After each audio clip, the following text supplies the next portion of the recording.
Dublab.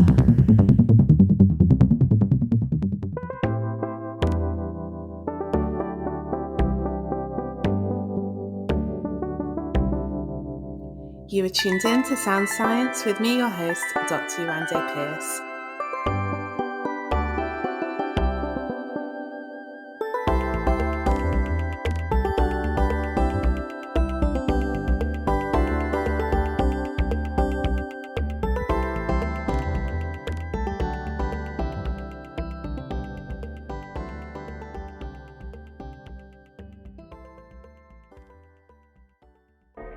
Welcome to the show and happy Monday, everyone. You are tuned into episode 19, Scent and the Brain, and this month's episode we'll be talking all about smells. So as usual, which is becoming the norm, I am recording from home, so please bear with any background signals or interference. But other than that, I'm super excited to be with you on this Monday morning. So before we get started, let's take a deep breath through your nose and think about what you smell. Is it coffee? Maybe flowers? Body lotion? Maybe perfume? The air is filled with tiny odor molecules released from all sorts of things like food, perfume, people, and even pets. The nose is packed with millions of smell receptors, which allow it to smell thousands of these different odors. When we sniff the air, these special smell receptors become activated and shoot signals to the brain. The brain's ability to recognize many scents when different types of odor molecules enter the nose is really special because the smell of baking bread, for example, comes from a number of different odor molecules. After these odor molecules have been received by the nose, your brain uses this and all the internal and external information it receives to piece together that there is bread baking in the oven. Smell is a really powerful thing. It has the power to trigger memories, especially emotional ones. For me, the smell of vetiver reminds me of my mother, and the smell of jerk chicken reminds me of Notting Hill Carnival, and actually the smell of wet pavement reminds me of being back home in London. On this month's episode, we take a look at scent and the brain and the incredible way it juggles smells, emotions, and memories. We also take a look at why COVID-19 can affect our sense of smell, and I chat with Saskia Wilson-Brown, founder and executive director of the Institute for Art and Olfaction, a non-profit arts organisation devoted to experimentation and access through the lens of scent. Stay tuned, more after this. Two important areas in the brain are directly involved in the processing of smells. You've got the amygdala, where emotions are processed, and the adjoining hippocampus, where learning and memory formation take place. And this creates an intimate connection between emotions, memories, and what we smell. When a person smells something that's connected to a meaningful event in their past, they'll first have an emotional response to the sensation, and then a memory might follow, and this is called an olfaction-associated memory. But sometimes a person might actually feel the emotion of something that happened in the past, but won't really remember what that experience is. This is partly because the brain finds it much easier to recall the memory if the context matches. So in other words, if you're walking down the street and you smell a scent you first smelled a long time ago, and you find yourself having an emotional response, you may be more likely to recall the associated memory if you were also walking down the street at the time that you're having that experience that you are trying to remember. The brain uses the context to give meaning to the smell and find that memory somewhere in your brain. But if you then keep smelling that smell everywhere you go, the scent will untangle from the specific memory and lose its power to elicit that memory. This entanglement of emotions and scents may actually have a simple evolutionary explanation, like a lot of things. So the amygdala evolved from an area of the brain that was originally dedicated to detecting chemicals. Emotions tell us what to move towards and what to avoid. And if you think about it, that's exactly what smell does. They're actually both very intimately connected to our survival. So if you think about animals in the animal kingdom that use their sense of smell for survival and for protection, we as humans use our emotions to understand and respond to the world in a way that's quite similar. After this, I'll be talking about how smell could be a useful predictor of memory impairment in Alzheimer's disease, and why some people with COVID-19 infections not just lose their sense of smell, but experience really horrible smells. Stay tuned, more after this. Odor identification tests may help scientists track the development of Alzheimer's disease in people at risk. Early treatment interventions are really key to the treatment of neurodegenerative diseases like Alzheimer's disease. So finding a way to detect early signs of disease is really invaluable, because by the time the person is experiencing memory loss, it's almost too late. So simple odor identification tests have been found to maybe help track the progression of the disease before symptoms actually appear, particularly among those who are at risk. In one study, 300 people with an average age of 63 who are at risk of developing Alzheimer's disease because they had a parent who had suffered from the disease, and Alzheimer's disease can be hereditary, were asked to take multiple choice scratch and sniff tests to identify scents as varied as bubblegum, gasoline, or the smell of lemon. 100 of them also volunteered to have regular lumbar punctures to obtain the cerebrospinal fluid, which contains various proteins related to Alzheimer's disease. What the researchers found was that those with the most difficulty in identifying odors were those in whom other purely biological indicators of Alzheimer's disease, so these proteins that were in their CSF, were most evident. This actually makes a lot of sense, because the olfactory bulb, which is a part of the brain involved in our sense of smell, and the entorhinal cortex, which is involved with memory and naming of odors, are among the first brain structures to be affected by the disease. So let's talk about what SARS-CoV-2, the virus that causes COVID-19, has to do with our sense of smell. So an international multilingual study of more than 4,000 people with recent smell loss reported that 7% of respondents had something called parosmia, or odor distortion. Parosmia is the clinical name for specific smell disorders, and they've grown dramatically in the past few months. Parosmia is most often an unpleasant smell, a distortion of an actual odor, making many foods smell and taste absolutely awful. Instead of a scentless world, an increasing number of people who lost their sense of smell following a SARS-CoV-2 infection are actually complaining that things smell kind of off. In fact, not just off, but absolutely foul. It's not unusual for smell distortion to accompany or come after smell loss following a viral infection. Other coronaviruses, influenza viruses will also lead to parosmia, either as part of the initial deficit or as the nurse try and recover but make abnormal connections. One study has shown that 86% of the COVID positive patients experience smell loss, which is why it's being used as a diagnostic tool. Most people who suffer from sudden onset parosmia from the SARS-CoV-2 infection recover their smell quite quickly, but some people actually continue to experience smell loss or distortion. So why is smell such a prevalent symptom of SARS-CoV-2? Well, early in the pandemic, researchers found that the virus needs to latch on to two proteins, ACE2 and TMPRSS2.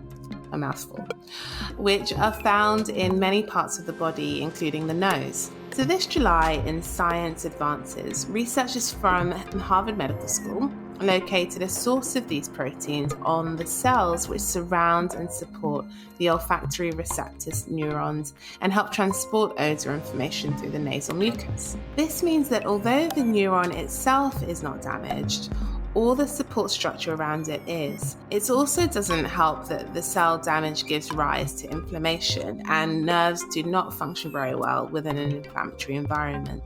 So taken together, it's not surprising that this virus causes smell dysfunction. The good news is that cells in the olfactory epithelium can regenerate after they have been damaged, but that regeneration can take time. Sometimes it can take up to 2 years or even more.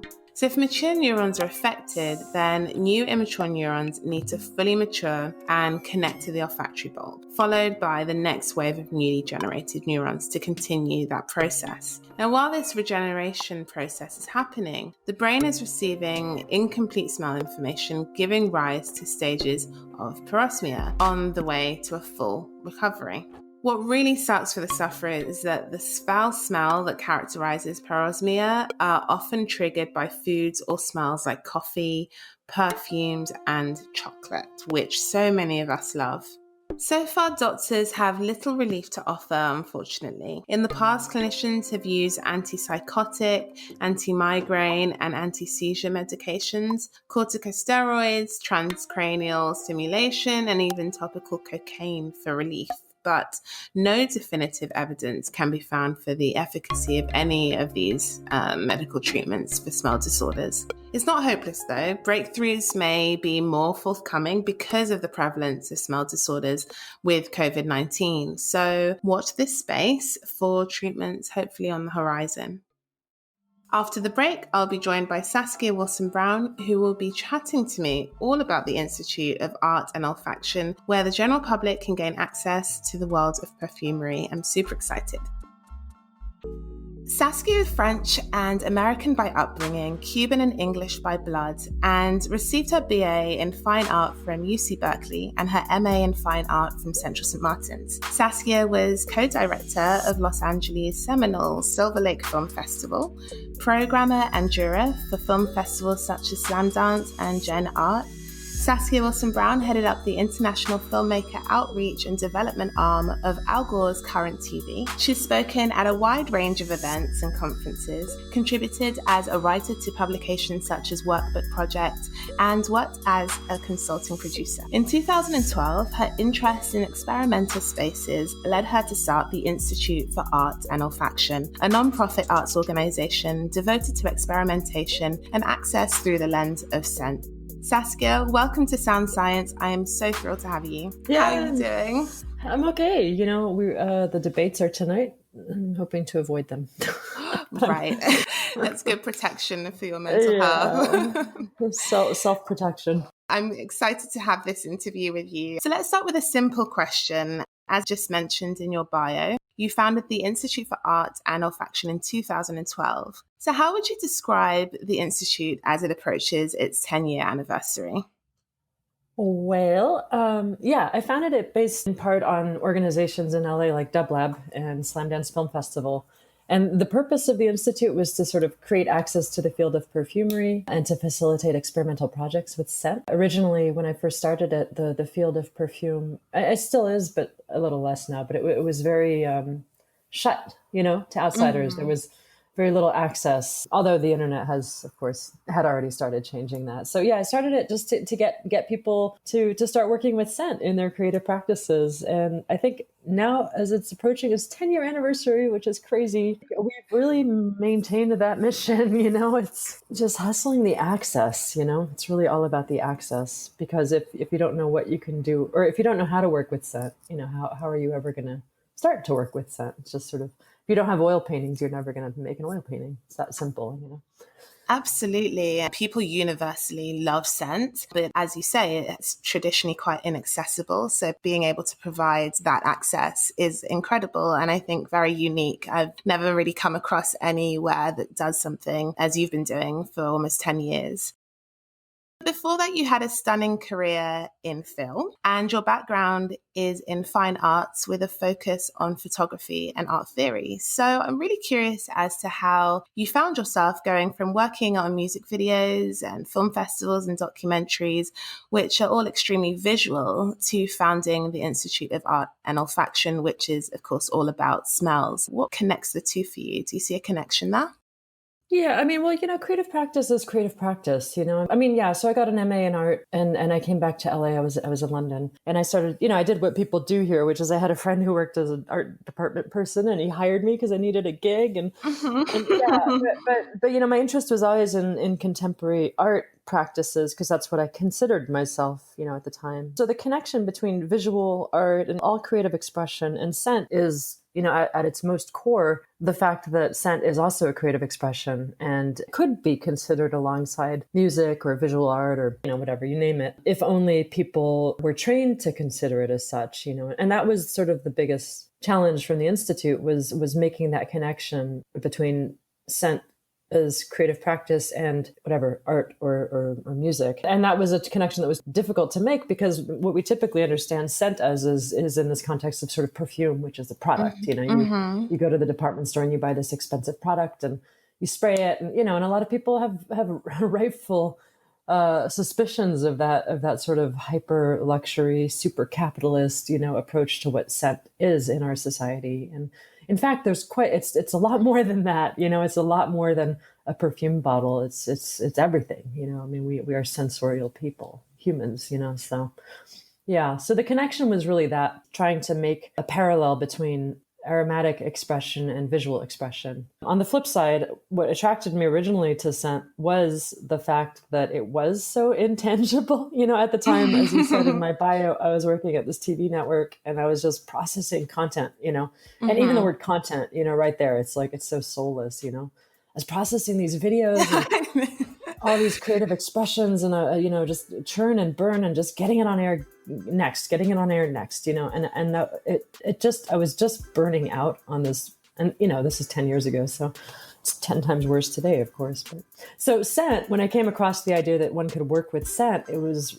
awesome, because it felt so intangible and, yeah, I mean, video is intangible too in a way, but it felt so unrecordable, you can't. Right, yeah.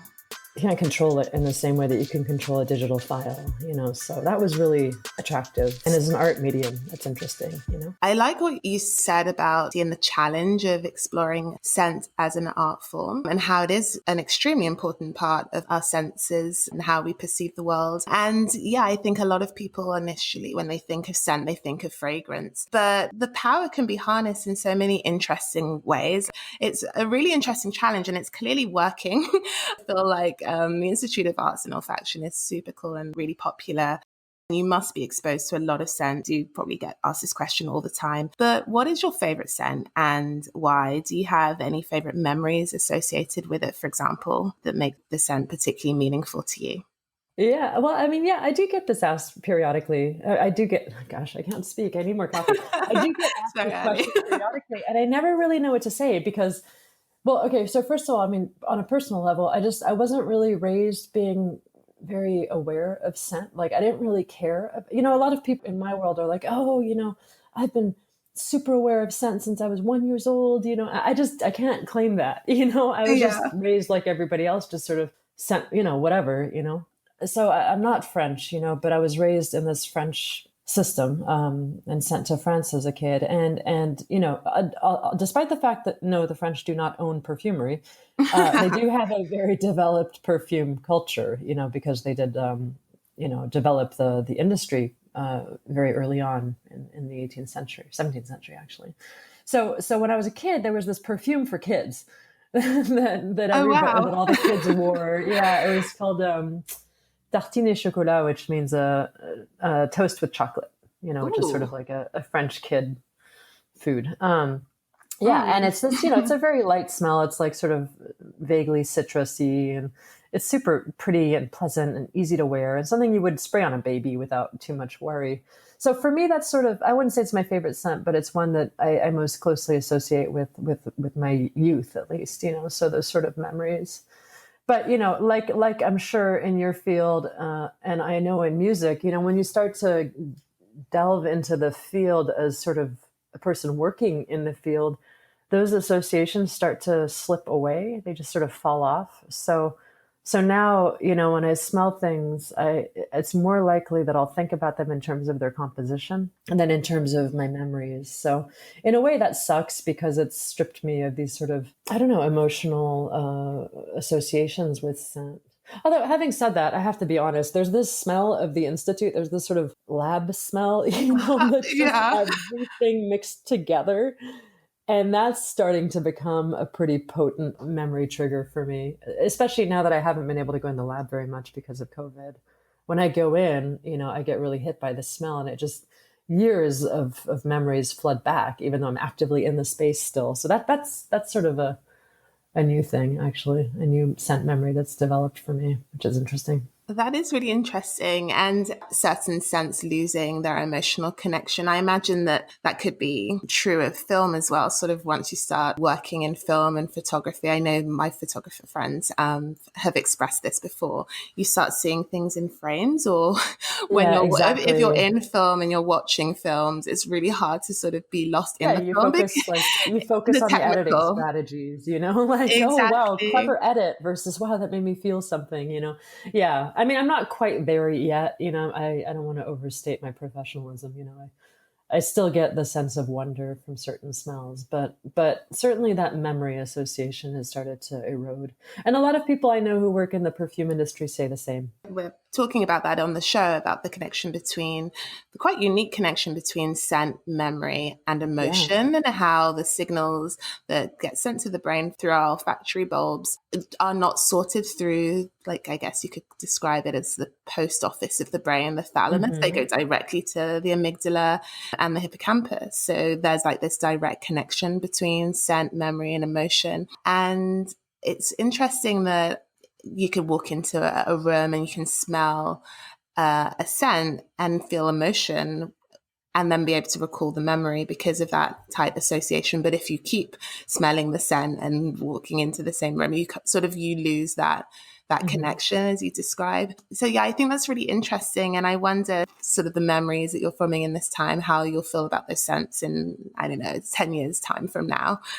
Oof. Probably Let's not some think about it. trauma. Let's not think about Yeah, I it. What mean, it remind you of this COVID time. yeah, well, and also just running a nonprofit, it's like it's not an easy thing. I don't know. I mean, yeah, I mean, definitely a lot has been said in my world about what you just talked about, that sort of scent accessing, what I Mhm. very unscientifically call the lizard brain.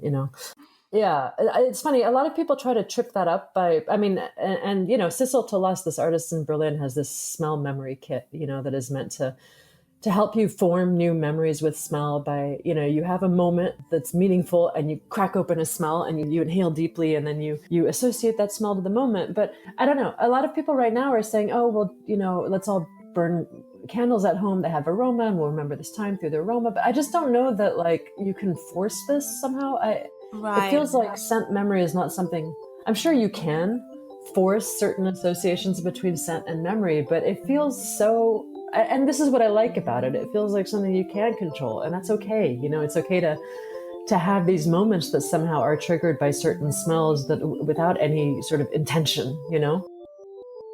The programming at the Institute is really fantastic. I went to an event via Zoom last week, which I thoroughly enjoyed. It was really great. But I wonder what you think have been the most interesting intersections between science and scent in the 8 years since you embarked on this project, especially keeping in mind that the challenges of finding sort of connectivity with scent that we talked about in the beginning. Yeah, what have been the standout programs that you've been really excited about? I mean, a couple of things that stick out from our programming world. Actually, not too long ago, I think in 2019 or 2018, we did a project with a landscape architecture firm here in LA called Alameda Heart Notes, where basically they were researching the site of the Row downtown. That big sort of new shopping mall that used to be on the American Apparel Factory. Oh yeah. Oh, that's going to be a shopping mall. Okay. It is. Oh, girl, you got to go downtown. I It is a haven't been there shopping since it mall. was American Yeah. Apparel. Oh yeah, Oh. it's an outdoor shopping mall. It's like a hip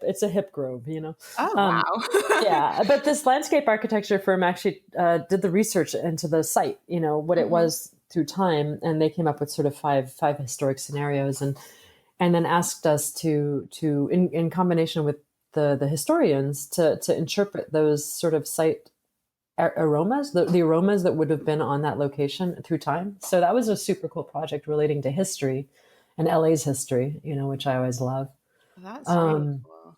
yeah, it was cool. Salt, they're cool. They're cool people. They're landscape architects, so they're all about location and space. And we've done so much over the years. I mean, we did a hackathon about how to talk about scent. Hackathon in quotes. I say that with some irony, but where we were trying to come up with a new way of communicating with scent, or communicating scent, because maybe your neuroscientist self can help me explain this, but we do have a challenge, verbalizing scent, partially cultural. We're not really taught to verbalize scent, but also somehow scent hits a part of our brain that's fuzzy. I don't know. So we tend to be like, oh yeah, it reminds me of my boyfriend or my girlfriend or my mom, or Absolutely, oh, I don't yeah. like it. That's sort of where we go. So yeah, we were hoping to sort of create better strategies for talking about scent through other language, either visual language or language or movement or things like that. That's super interesting. It's kind of similar. Well, no, maybe not quite that similar to wine. Sort of trying to describe taste. Wine is a little bit impenetrable Super well, as well. taste I and can't say that smell, word, but yeah, exactly. they're super related, and I mean, my husband always laughs because I don't know. We watched some movie and the people in the film were talking about wine. They were like, "Oh, it's like warm pond pebbles," and you get into this really crazy language. Like It's more pebbles. poetic. Yeah, it's like more poetic than descriptive. And scent does the same, except we tend to get into our own memories, which is even further removed. I mean, if I tell you right now, oh yeah, it smells like, I don't know, my first boyfriend's collar. I mean, Right. you get a feeling, but you don't know. There's no precision there. So we tend to try to focus on creating methodologies for precision. Unfortunately, the only way to get precise with smell is to learn the molecules. So I can tell you it smells like, galaxolide and methylcyclopentenolone or whatever. And you'll be like, oh yeah, okay. If you know what those smell like, you know exactly what that means. Oh, I love that. I love Yeah. that. Having that be open to the general public is really incredible. And in order for that to work, they need to be able to smell the molecules, which is why we set up this lab, which is unfortunately currently not open to the public because of COVID. But I just got a huge wave. I had a huge wave of excitement, and then a realization that we're in COVID times. But I look forward to when things open up again.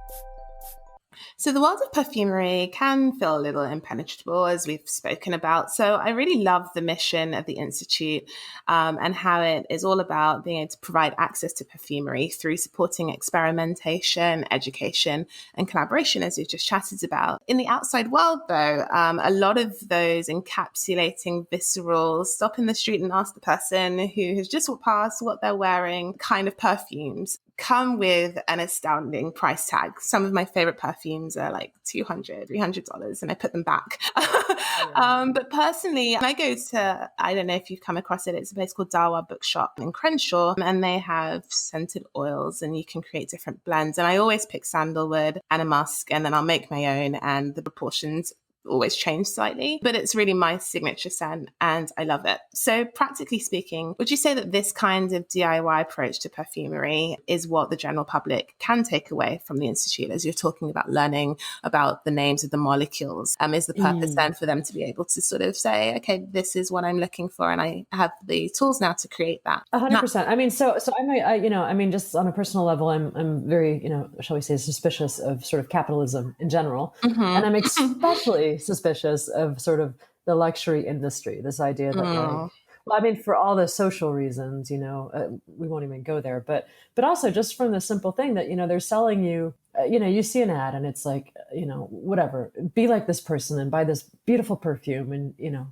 subconsciously, you're told you can be like this person. Right. It's absolute shenanigans. It's total nonsense. Absolutely. I mean, because then you go to the store and it's like, well, $200. And so you're working your ass off. You're probably in debt. And then you're going and you're buying into this nonsense dream. Whereas like, really, it's just not that complicated. I'm not saying perfumery isn't hard because like every field, you have to spend the time to understand the materials but your sandalwood musk accord, I mean, that's perfume. that's what it is. Like that works. That is perfectly legitimate form of scent creation. And that's the main thing that the Institute's about, is like dismantling this idea that we can't engage with this because it's only the finest noses in France, or, it's bullshit. I don't know. Sorry, I shouldn't swear. It's nonsense. The industry has relied on a very myopic view of perfume history, to sort of propagate this idea. There's Eurocentrism. There's this sort of mistaken mythology that scent was developed, only the best smells come from France. And that comes from Louis XIV and his sort of love of scent. So there's like a lineage to that mythology, but it is a mythology, you know? Yeah. There has been scent culture in every culture on every continent across time, you know, from the world's first chemist was in modern day Iraq to the myrrh harvests in Somalia to, you know, the Japanese practices of burning incense. You know, there's all this culture around scent and it's legitimate culture. And so whatever you buy, you know, whatever you get off on, whatever you enjoy is perfume. That is perfume. It doesn't have to be in this narrative of Sephora and Macy's and Nordstrom's and, you know, French perfumers. So yeah.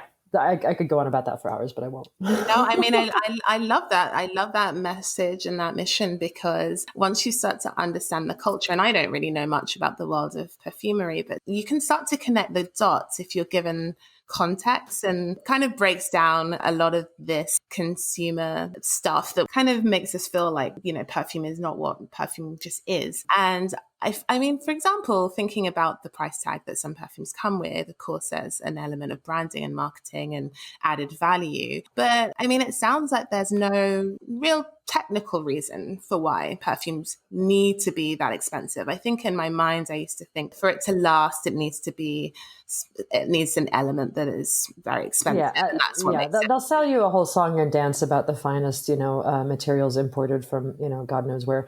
And look, the truth is some materials are very expensive, you know, and when brands use those materials, like, yeah, it costs money. And I'm not saying people shouldn't charge what they need to charge for their work. You know, I mean, it's hard to evaluate art creation, you know. Yeah, but that's the true. big mainstream corporation, like the big perfumes, you know, the stuff you mostly find at Sephora or whatever, that price tag is reflective of a whole host of human endeavor that is beyond perfume. It's the marketing team, it's the branding team, it's the bottles themselves, it's the shipping. I mean, the perfume itself is, in that scenario, is worth very actual little cost, you know. In the independent perfume world, it's a little different because it tends to be that the juice itself tends to be higher value just because the materials are more expensive. That doesn't mean it's a better perfume, by the way. Expensive materials doesn't mean better perfume. It's just because people buy the stuff that is more rare or whatever. But yeah, the whole point of the Institute is to move people from consumers to creators. You know, you're not just going to consume perfume. You're going to create creative work with scent, whether that be perfume in the traditional sense or whether that be an installation, or whether that be, you know, I don't know, a collaboration or anything, you know. I love that. The idea is to strip us of just being perfume consumers and help us learn how to work with scent. I love that. And I think, yeah, the work that the Institute does in education and accessibility especially is so unique. We're based in LA, and that means that I would have a little bit more access to the Institute. But for anyone who's listening and sort of is interested in getting into more scent creation, what would your advice be for them in terms of being able to engage either with the Institute from outside of LA, or any resources or books that are really great, or maybe just a first step, like what's the first thing you should do if you're into this and you want to find out more? Well, first of all, I mean, the Institute is in LA technically, but really we're online now. So, I mean, that's the one thing about COVID is, you know, everything's online. So all their classes are online. They're all on a sliding scale. So I would say the first step is take a class, you know, or read a book. And a book I could recommend, there's two. There's the book that got me into this stuff, which is called The Emperor of Scent by Chandler Burr. And it's about the scientist Luca Turin who proposed a new theory of how we smell. So the vibration theory versus the quote lock and key theory. Fascinating book because it covers the industry. It's very opinionated. It's a little bit, you know, the industry's more grayscale than the book maybe shows, you know, it feels very black and white, but it's a hell of a story, you know. And then the other book is called Essence and Alchemy by Mandy Aftel. This is a book that a lot of people who are more interested in sort of the natural historical aspects of scent, it's an interesting way in as well. Amazing. Yeah. Thank you so much for those tips. I think I'm going to get myself both of those. Yeah. And I'll be signing up for Welcome to the rabbit hole. I know. This whole interview has got me. been really into scent for a while, but not actively engaging with it in this way. So yeah, I'm super inspired by this conversation, and I look forward to signing up for more of the events that you have online, which is definitely a silver lining of these COVID times. But Saskia, thank you so much for speaking with me today. It's been a pleasure having you on the show, and I'm going to put up a few show notes, a link to the Institute of Arts and Olfaction on the website so people can sort of have a look. Yeah, wishing you a very good day, and speak to you soon. I look forward to it. Thanks for your time. Smell. I like the smell of lavender because it gives me a very strong sense of restfulness. I just remember I like the smell of chalk. When I was pregnant, I really like the smell of chalk. And even now that my children are grown, I remember the smell of chalk because for some reason, it just gives me some comfort that I cannot describe. My favourite smell is probably jasmine. I think it's tied up a lot with memory, as we used to drive to a restaurant in Spain when I was a child, high up in the mountains at night, and the place was shrouded in jasmine, and it was magic, and I loved it there. So it always takes me back to that place and my childhood. My favourite scent is, I can't choose one. I think florals like neroli, lavender and rose, something that feels earthy and clean. And then the smell of ginger and garlic being fried, because you know a good meal is coming. My favourite smells? Well, without sounding like a bourgeois asshole, I'm going to say croissant. But that covers a lot of things like burnt butter and that kind of pastry cake in the oven aroma smell, apple pie on the windowsill.